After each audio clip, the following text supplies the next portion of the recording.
E, pessoal, agora eu queria ir para uma parte do programa que eu acho fenomenal, porque nós temos uma grande entrevistada, uma deputada federal fantástica, que tem feito um trabalho magnífico. Espero que seja aí nossa próxima senadora para empurrar as pautas necessárias, prementes e urgentes do nosso país. Hoje ela preside a comissão mais importante da Câmara Federal, Comissão de Constituição e Justiça. Deputada federal Carol Detoni, bom dia, tudo bem? Bom dia, Marco Antônio, bom dia, Adriles. Estou vendo todos os amigos aí, enfim, bom dia a todos que estão aí participando, é uma honra estar aqui com vocês. Obrigado, deputada, a honra é toda nossa. Eu queria abrir, Carol, perguntando para você sobre esse momento que a gente está observando agora de pós-eleição, aqui nos Estados Unidos, com o resultado já, e, ao mesmo tempo, toda essa pressão externa que existe do Supremo Tribunal Federal no cangote do Congresso Nacional. Como que você enxerga esse dilema que a gente fala aqui, analisa todos os dias, de você trabalhar por um projeto de lei ou por uma proposta de emenda à Constituição, e o Supremo, inclusive, falar a respeito de PLs que estão tramitando e PECs que estão ainda em trâmite no Congresso Nacional? Como que você, enquanto presidente da CCJ, enxerga isso? Então, muito boa essa tua pergunta, porque esse é o verdadeiro dilema que a gente tem enfrentado, não só deste mandato, mas desde o primeiro mandato, aliás, desde antes, né? Só para vocês terem uma ideia, e todos esses abusos, esses atos incompatíveis com a atividade judicial que os ministros têm, eles motivaram a nossa pauta, que foi aprovada na CCJ, da PEC 8, que é a PEC das decisões monocráticas. Hoje, 83% das decisões do ano passado do Supremo foram por meio de decisões monocráticas. A PEC 28, que também foi aprovada na CCJ, que possibilita sustar decisões judiciais que invadam a competência do Congresso Nacional, da qual, inclusive, eles se pronunciaram que é vedado, né, ao juiz fazer esse tipo de coisa, como é vedado também eles se pronunciam sobre casos em julgamento, mas eles fazem isso o tempo todo. Aliás, esse tipo de conduta dos juízes quererem participar da vida política, o Barroso chegou a dizer que a natureza do tribunal já não era tão somente jurídica, mas o tribunal, o Superior Tribunal Federal, teria uma natureza política, né? Gilmar Mendes fala que se o Lula está aí foi porque a gente mudou o entendimento acerca da prisão em segunda instância e nós tornamos ele elegível novamente, ou participam, Lewandowski participou de um movimento, de um evento do MST, e ficam dizendo o tempo todo que derrotaram o bolsonarismo, e o Alexandre de Moraes, então, chega ao ápice, então, dos absurdos, de promover inquéritos que estão abertos até hoje, no caso, não, o da fake news foi aberto, né, na época pelo Toffoli, por uma interpretação extensiva do regimento interno, um inquérito que dura até hoje mais de 2.000 dias, e sem falar no inquérito do dia 8 de janeiro, né, onde pessoas sem foro privilegiado não estão tendo o devido processo legal e após essas absurdas condenações não vão ter a quem recorrer, não vão ter o duplo grau de jurisdição. Aliás, sequer existe o princípio de presunção de inocência, porque todos que estão ali sendo acusados, está sendo feito uma espécie de sentença coletiva, né, para condenar a todos por suposto ato de golpe de Estado, que seria impossível, né, porque não tinha um armamento, não tinha estratégia, não tinha estrutura para tanto. E com essa chegada dos arquivos do Twitter, o envolvimento do Elon Musk nesta questão, na verdade, o Alexandre de Moraes, ele não se inibiu, ele botou até o Elon Musk no inquérito, né, e até então, o que a gente vê? A nossa soberania é respeitada, é óbvio, mas com a eleição do Trump, nós acreditamos que este elemento vai ser fundamental para a gente retomar o Estado de Direito no Brasil, porque, querendo ou não, o Trump vai poder fazer sanções, ou inclusive aprovarem no Congresso, por meio da deputada republicana que já apresentou esse projeto, para tirar o visto dos brasileiros, das autoridades que não respeitam as liberdades, né, ou o Estado de Direito. Então, eu acredito que esse vai ser um passo importante para que, já que o tribunal não faz uma autocontenção, ele sofra essa pressão externa. O que eu sempre tenho denunciado também, Marco, é que a comunidade jurídica inteira, né, está consentindo com isso. Gustavo Gai contou para nós, por exemplo, que quando a polícia bateu na casa dele, ele falou para os policiais, poxa, olha o que vocês estão fazendo, cumprindo decisões ilegais, e eles falaram assim, estamos apenas cumprindo ordens, né, nós não temos como ver o mérito, nós temos apenas que cumprir. Eles falaram, os juízes de Nuremberg falaram a mesma coisa, antes de receber uma sentença de morte, dizendo que estavam apenas cumprindo decisões, mas são decisões flagrantemente ilegais, e existe um dispositivo na lei, inclusive, que você não precisa cumprir quando as decisões são flagrantemente ilegais.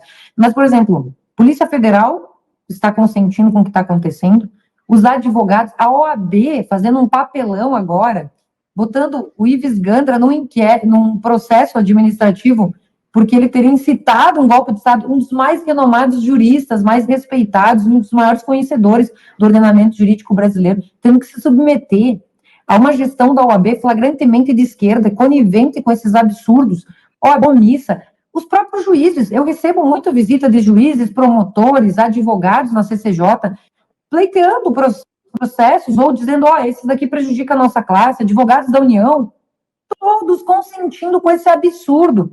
O que nós temos hoje é alguns jornalistas, alguns influenciadores e meia dúzia de deputados e senadores se levantando contra essa ditadura judicial. E nós estamos sendo perseguidos. Nós temos hoje brasileiros banidos, né? Que é o caso do Paulo Figueiredo, Rodrigo Constantino, que estão banidos por quê? Porque eles tiveram seus passaportes cancelados, as contas bancárias no Brasil estão bloqueadas porque simplesmente falaram suas opiniões, que ácidas ou não, deveriam ser respeitadas pelo direito à liberdade de expressão. E o que falar, então, do inquérito aberto contra o Marcel Van Hatten por falas na tribuna, que é o local sagrado da imunidade parlamentar. Então, a gente está numa época de absurdos em que poucos estão se levantando para ir contra essa tirania. Daqui a um tempo, quando tudo isso passar, porque esse tipo de coisa dura um tempo e depois as coisas voltam ao normal, nós vamos olhar para trás, nós vamos ter orgulho de não termos sido omissos, sabe, com relação a tudo isso. Então, eu acho que a vinda do Trump agora, uma lavada, né, tendo Senado, Câmara, tendo todo o apoio no Congresso que ele vai com certeza, já que a gente tem abertura, né, e alguns deputados foram criticados por terem ido, eu fui convidada, não pude ir porque eu estou com uma filha pequena, fica difícil a logística para mim, mas eu teria ido, e as pessoas têm que entender que é por meio desses relacionamentos, dessas visitas, que a gente vai conseguir força externa para pressionar e acabar com esse estado de coisa que temos no Brasil, porque a institucionalidade não está mais funcionando. Os demais poderes não estão funcionando a ponto de barrar esses absurdos. A força internacional e a eleição do Trump, com certeza, vai nos ajudar nesse rumo de coisas, tenho certeza. Muito legal a sua explanação, deputada, e eu gosto muito, eu queria faz tempo ter essa conversa com você, porque o seu trabalho tem sido extremamente importante nesse momento histórico que a gente está vivendo. Eu queria, Duda, jogar para você, tem uma pergunta para a deputada Carol? Bom dia, deputada, uma alegria estar falando com você aqui, e eu tenho reparado, isso me entristece muito. Você acabou de comentar sobre a importância dessas relações, dos deputados que foram até os Estados Unidos para acompanhar as eleições e tudo mais. Eu tenho visto muita gente dentro da própria direita criticando a ida desses parlamentares aos Estados Unidos, dizendo que isso está sendo feito para encenar algo assim e tudo mais. E eu queria saber, isso me entristece pra caramba, porque de esquerda a gente já espera esse tipo de coisa, mas eu tenho visto gente de direita falando desse tipo de coisa, e eu queria saber como que tem sido a conversa entre vocês aí com relação a isso, como que vocês encaram esse tipo de coisa? Então, eu acho que é muita ignorância da ala da direita que critica os deputados, que tentam ter acesso, abrir portas, ter relacionamento pessoal com pessoas que influenciam não só na política do seu país, como na política americana. A própria eleição do Trump fez o dólar aumentar, o valor do dólar no Brasil, devido a essa insegurança de como é que vão ser as relações com os Estados Unidos agora. Tudo está interligado, né? E eu acredito que a influência dos deputados perante congressistas americanos vão nos ajudar na luta pela liberdade. Nós temos que ter nos Estados Unidos aliados nesta luta, porque eles têm uma democracia amadurecida, coisas absurdas que estão acontecendo no Brasil aconteceriam lá. E a gente precisa se espelhar, assim, no exemplo americano. Eu considero que os deputados que foram lá são meus amigos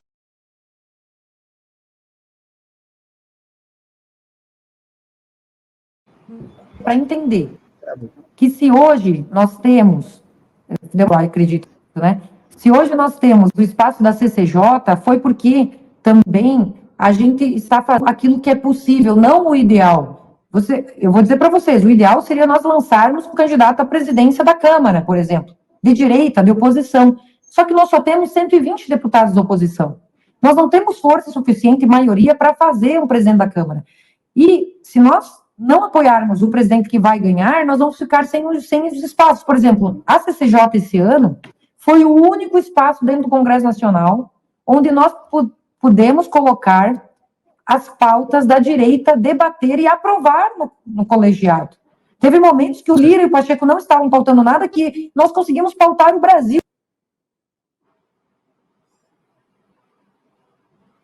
Travou. Eu acho.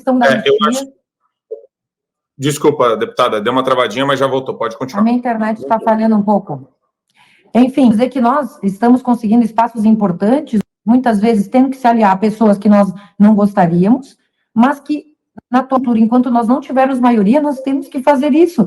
O próprio Rogério Marinho falou que o fato deles não terem apoiado o Pacheco para presidente, eles não tiveram nenhuma relatoria, nem espaço no Senado para poder trabalhar, e eles ficaram no ostracismo completo, e a gente não quer isso. Nós queremos ter uma comissão como a CCJ, nós queremos ter comissões para poder trabalhar. Então, não é o ideal, eu não gostaria de tratar isso, mas nós vamos ter que fazer para poder ter espaço para que a voz da direita seja ouvida também dentro dos próprios poderes. Perfeito. Douglas, tem uma pergunta para a deputada?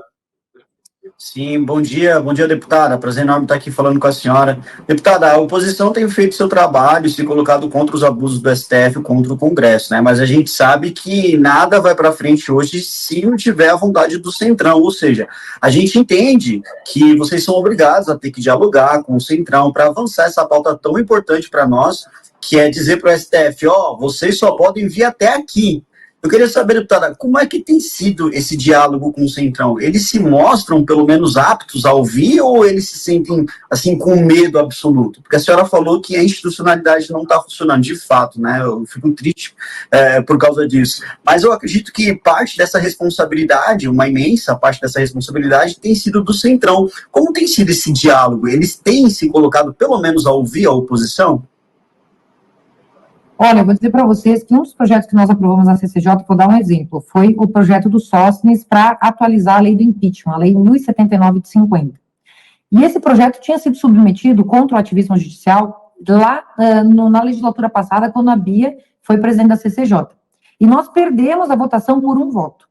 Quando nós submetemos agora, cerca de 4 anos depois, esse mesmo projeto na comissão, nós tivemos apoio amplo dos deputados de centro, porque eles mesmos já estão entendendo que está havendo uma interferência indevida do judiciário no legislativo. Então, já está, o próprio passar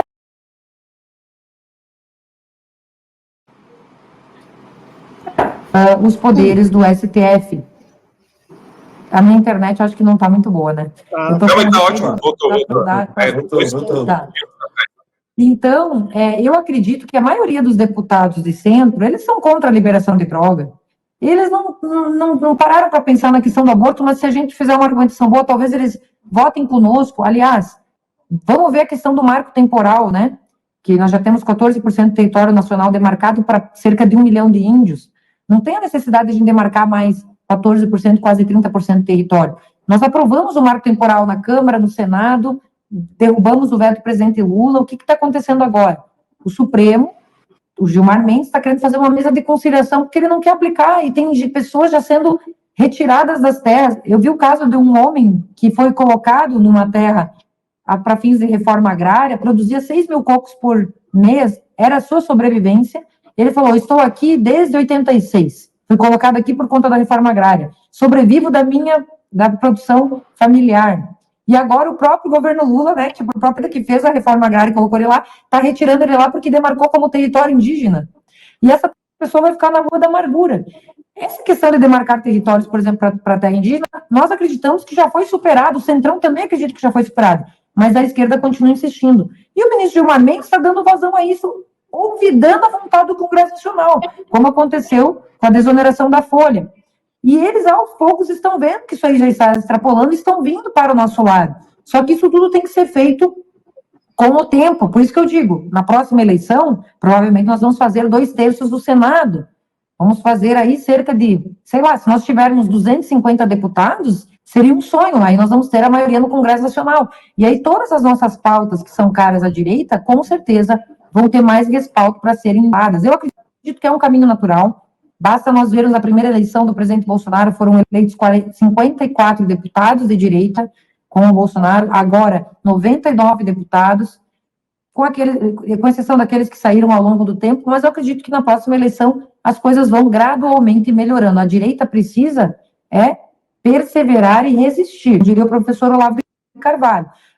O grande problema é que a direita é muito imediatista, né? E a gente tem que ter essa paciência. Se a esquerda demorou 30, 40 anos para chegar onde chegou, por que nós não vamos demorar também um tempo para chegar onde a gente quer? Então, nós temos que ter essa paciência, essa perseverança. Na cadeia, deputado. A gente precisa de um pouco mais... Com relação à anistia, quem que botou na pauta do dia, né, Adriles? Então, é nesse sentido que com relação à anistia. Pois é. Não, eu concordo. É isso que eu queria perguntar para a senhora. Eu pautei. É isso que eu queria perguntar para a senhora. Eu queria que a senhora elucidasse, a senhora que está dentro da Câmara, elucidasse para o telespectador o que aconteceu. Primeiro, dizem que o Arthur Lira enterrou praticamente, voltou a estaca zero o projeto de anistia que estaria avançando já a passos largos. Ele falou que não queria interferência política, mas é claro que o projeto de anistia é uma interferência política no abuso do judiciário. Isso não tem a dúvida. Então, não entendi a fala dele. Eu queria saber o que a senhora acha do projeto de anistia, o que a senhora pensa e o que a senhora está percebendo com a negociação da anistia feita pelo próprio Bolsonaro. A senhora acha que isso ajuda ou atrapalha, sendo que o Bolsonaro é o principal beneficiário de uma provável ou improvável anistia? Porque tem outras pessoas, além do Bolsonaro, para serem, entre aspas, anistiadas. Eu detesto esse nome, porque eu não acho que houve crime nenhum do Bolsonaro. Agora, houve sim dilapidação de patrimônio público da invasão do 8 de janeiro, mas não recomendável para 20 anos de cadeia.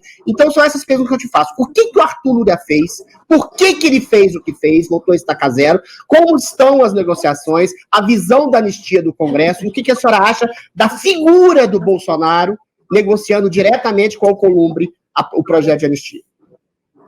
Bom, eu não preciso dizer o que eu acho, eu preciso dizer o que eu fiz. Quem botou na pauta do dia do Congresso Nacional fui eu na Comissão de Constituição e Justiça, porque se eu não tivesse colocado, dificilmente esse assunto estaria sendo ventilado. Até porque, quando designei o Rodrigo Valadares, relator da proposta, ele foi conversar com o ministro Gilmar Mendes, até porque, vamos só ver o caminho que vai ter que percorrer a anistia. CCJ, plenário da Câmara, tem que ser aprovado na CCJ, aprovado no plenário da Câmara dos Deputados, aprovado na CCJ do Senado, no plenário do Senado Federal, depois sancionado pelo presidente ou, caso vetado, tem que ser derrubado o veto numa sessão de Congresso Nacional, para se tornar, uma vez que haja uma lei da anistia aprovada, sancionada, que entre em vigor, os juízes que estão julgando o caso deles têm que aplicar a lei no processo, no caso concreto, para benefício dos réus ou dos condenados.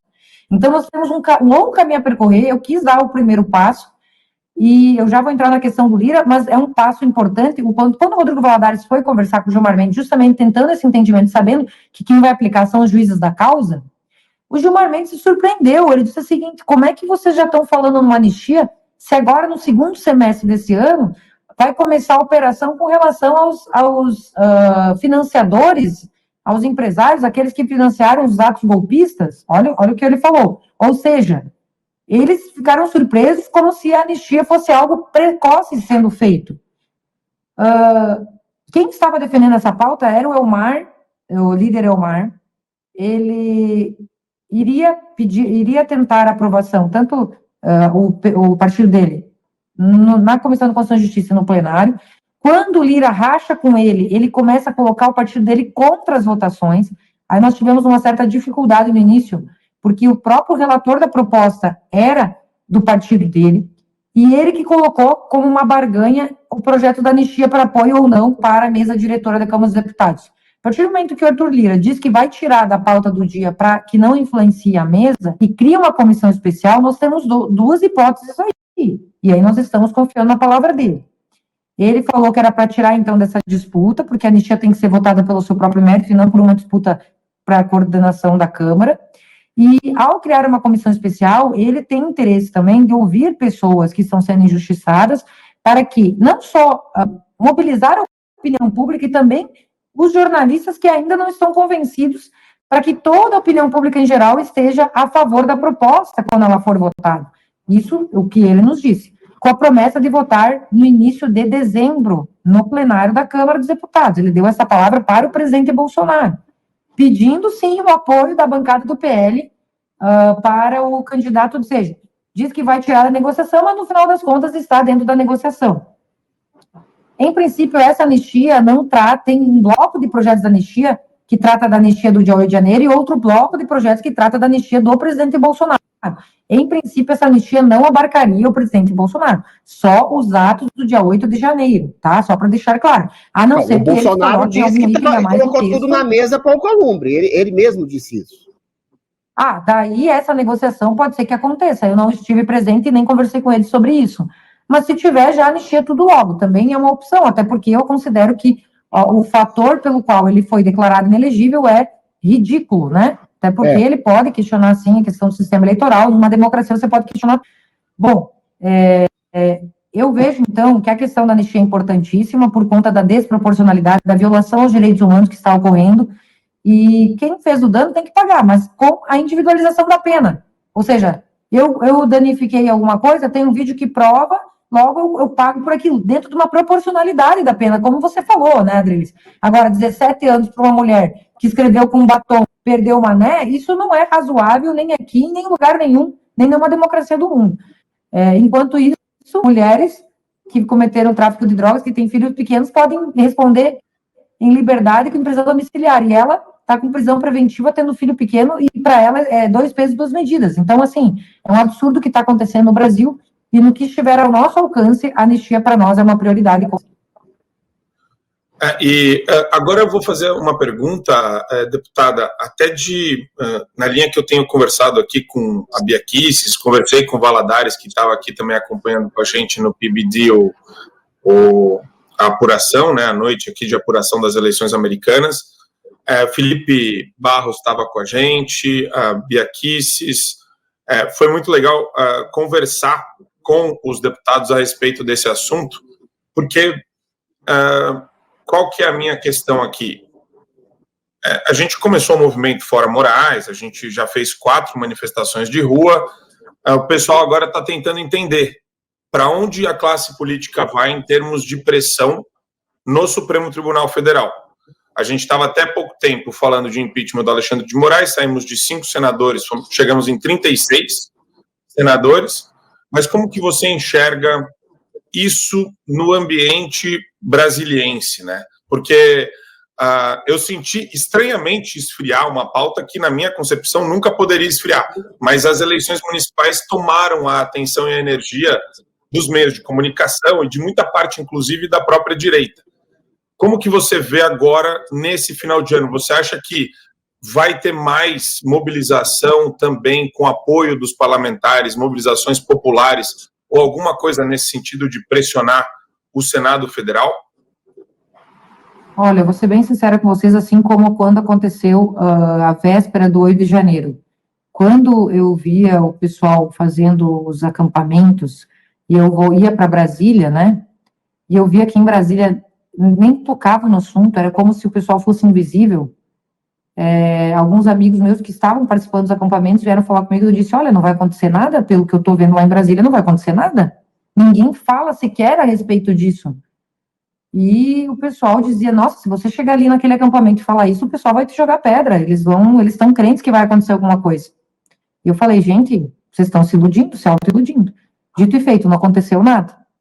Lá em Brasília, eu não tenho ouvido falar nada sobre a questão do impeachment do Alexandre de Moraes. Como eu falei para vocês, somos nós, inclusive eu sou uma das proponentes, sou eu, a Bia Kicis, o Marcel Van Hatten, Rodrigo Saraiva Marinho e mais um outro desembargador aposentado, que somos os autores do impeachment, porque os senadores não assinaram a petição do impeachment sob pena de interpretarem que eles não poderiam votar como autores no mérito do julgamento. E aí fomos nós, deputados, que assinamos com firma reconhecida o pedido. Então, a Bia e o Marcelo Van Hatten somos os únicos deputados proponentes do impeachment. Inclusive, ou seja, se tem alguém que está sendo monitorado, como eles falaram que vão monitorar quem votou a favor das medidas para limitar o STF, eu, a Bia Kicis e o Marcelo Van Hatten estamos na linha de frente aí do enfrentamento contra esses abusos. E eu digo para vocês, eu não estou vendo nada. Aliás, com a atual composição do Senado, eu acho muito difícil que ocorra o impeachment nessa legislatura.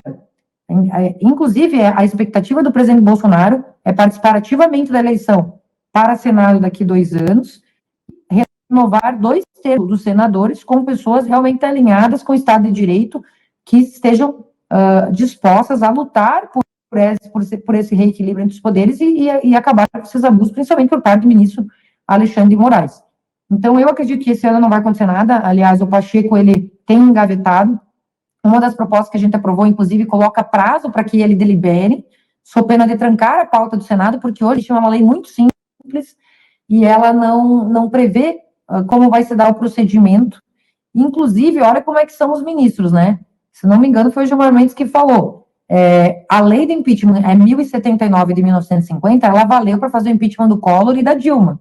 Mas agora ele está falando que ela não foi recepcionada pela Constituição, porque virou contra eles, contra os abusos que eles estão cometendo. Então, a gente vê que sempre a interpretação do ordenamento jurídico brasileiro ela é sempre casuística conforme aquilo que agrada ou não, que afeta ou não os ministros, o que é lamentável. Então, digo para vocês, esse ano eu acredito que não acontece nada, nós já estamos aí em novembro, votação do orçamento, a deliberação das emendas, eu acho que acaba a atividade. Talvez ano que vem seja importante nós continuarmos, porque aí nós vamos ter uma força maior. O Elon Musk está determinado em lutar pela liberdade e nos ajudar aqui no Brasil.